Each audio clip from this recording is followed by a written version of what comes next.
Диаспората ќе биде опфатена со престојниот попис, но не на класичен начин. Лицата кои живеат во странство ќе се попишуваат самите преку посебна апликација на веб страницата на Заводот за статистика или пак податоци за нив ќе даваат нивни блиски роднини кои живеат овде.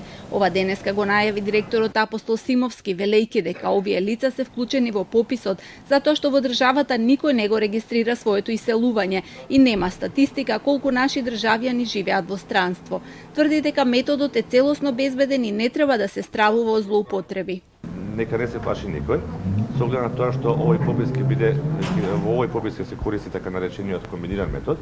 Се ќе се провери, значи ние користиме и регистри, се ќе се провери, било кој не може да се протне никој кој што не би требало да биде единица на попис. При пописот ќе се користат правила што ги пропишува меѓународната заедница во однос на дефинирањето на категориите на населението. Етничката графа останува, а како и досега на терен ќе оди само еден попишувач, освен во етнички мешаните средини каде ќе одат по двајца и повеќе попишувачи.